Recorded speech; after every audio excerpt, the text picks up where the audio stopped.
Vesna Vulović, the 10,000-meter fall in 1972.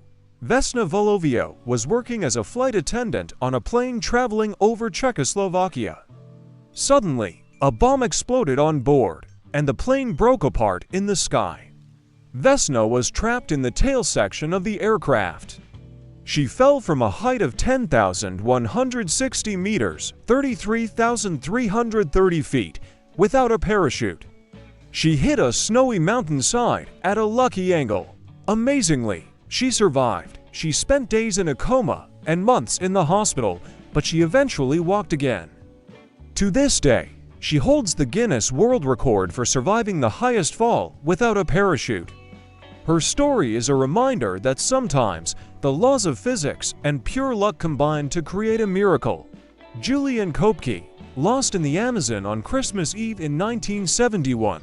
17-year-old Julian Kopke was flying over the Peruvian rainforest when her plane was struck by lightning. The plane disintegrated, and Julian fell 2 miles while still strapped to her seat. She woke up on the jungle floor with a broken collarbone and deep cuts, but she was alive. Alone in the thick Amazon jungle, Julianne didn't panic. She remembered her father's advice: find water and follow it. For 11 days, she waded through rivers filled with crocodiles and piranhas, despite her wounds being infected by insects. Eventually, she found a small boat and a hut where local woodcutters found her. Her intelligence and willpower saved her from one of the most dangerous places on Earth. Aron Ralston, 127 hours. Aron Ralston was an experienced hiker who went for a solo trip in a canyon in Utah in 2003. While climbing, a massive 800-pound boulder shifted and trapped his right arm against the canyon wall. He was stuck, alone, with very little water and no way to call for help. After 5 days of being trapped, Aron realized he was going to die. He made a terrifying choice. He used a dull pocket knife to amputate his own arm to free himself. After freeing himself, he had to rappel down a 65-foot wall and walk miles to find help. His story became the famous movie 127 Hours.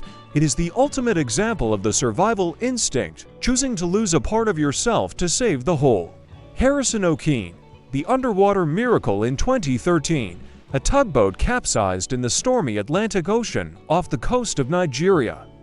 The boat sank 30 meters 100 feet to the bottom of the sea. Everyone thought the crew was dead. But Harrison O'Keefe, the ship's cook, found himself in a tiny air pocket inside the sunken vessel.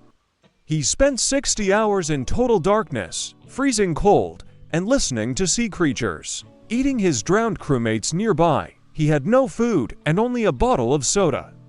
When a diver finally swam into the wreck to recover bodies, Harrison reached out and touched the diver's hand. The diver was terrified, thinking he had seen a ghost. Harrison's rescue is one of the most incredible underwater air pocket survivals ever recorded. Mauro Prosperi, lost in the Sahara. Mauro Prosperi was an Italian endurance runner competing in a 150-mile race across the Sahara Desert in 1994. During the race, a massive sandstorm blinded him for 36 hours.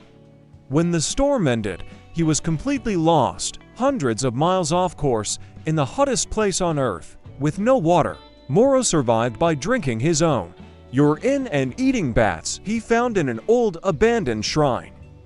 He even tried to end his life when he thought there was no hope, but his blood was so thick from dehydration that it wouldn't flow.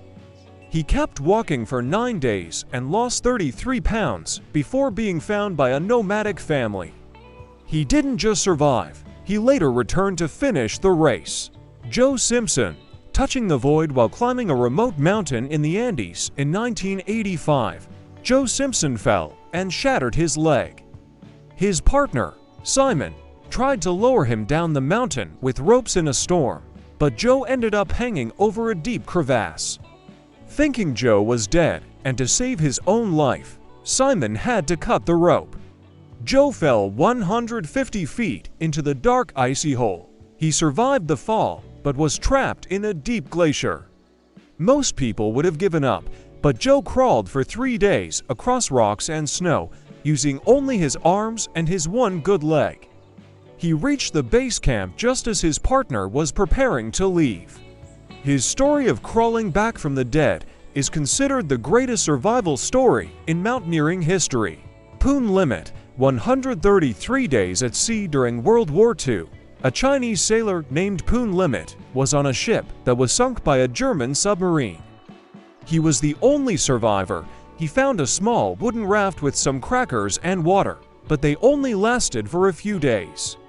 He was alone in the middle of the Atlantic Ocean. To survive, he caught seagulls and sharks using a wire from a flashlight as a hook. He drank bird blood and rainwater. He survived massive storms and the burning sun for 133 days.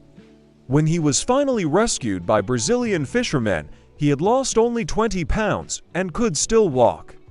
When told no one had ever survived that long on a raft, he replied, "I hope no one ever has to break that record." Truman Duncan.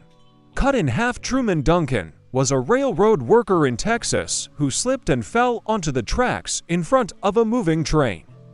The train ran over him, effectively cutting his body in half at the waist. Incredibly, instead of dying instantly, Truman stayed conscious. He managed to reach for his cell phone and called 911 himself.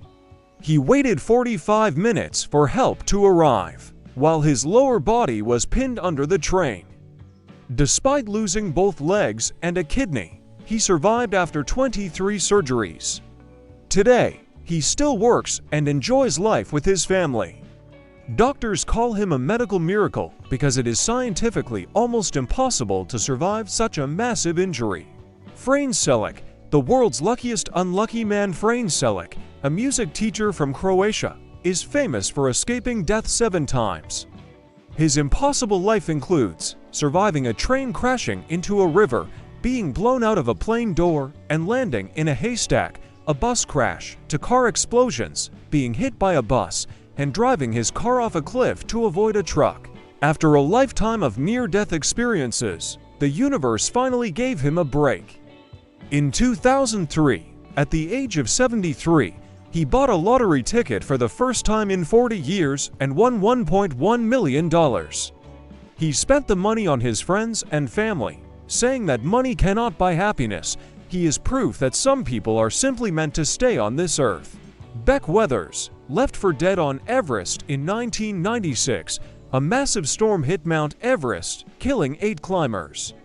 Beck Weathers was one of the climbers who collapsed in the snow. He was in a deep coma, and other rescuers checked him twice, concluding he was dead. They left him behind to focus on others, but after spending a night in sub-zero temperatures without a tent or oxygen, Beck miraculously woke up, blind and with frozen hands. He walked like a mummy back to the camp. His face and hands were black from frostbite, but he survived. He lost his nose and hands, but he gained a new life. His survival is the most famous miracle in the history of Everest. Anatoly Bugorsky. The proton beam. Anatoly Bugorsky was a Russian scientist working on the largest particle accelerator in the Soviet Union in 1978. While checking a piece of equipment, a safety mechanism failed, and a high-energy proton beam shot directly through his head. He said he saw a flash brighter than 1,000 suns, but he felt no pain. The amount of radiation he received should have killed him instantly. The left side of his face swelled up, and his skin peeled off. Doctors expected him to die within days. However, he survived, finished his PhD, and continued working as a scientist. The only long-term effect, the left side of his face never aged. While his right side got wrinkles, his left side stayed smooth and young-looking forever. Bethany Hamilton. The soul surfer Bethany Hamilton was a 13-year-old rising surf star in Hawaii. One morning in 2003, while she was resting on her board, a 14-foot tiger shark attacked her and bit off her left arm. She lost 60% of her blood and nearly died on the way to the hospital. Most people would never go near the ocean again. But just 1 month later, Bethany was back on her surfboard. She had to relearn how to balance and paddle with only one arm. She went on to become a professional surfer and a world champion. Her story became an inspiration for millions, proving that a tragedy doesn't have to be the end of your dreams, it can be a new beginning. Subscribe and like this video.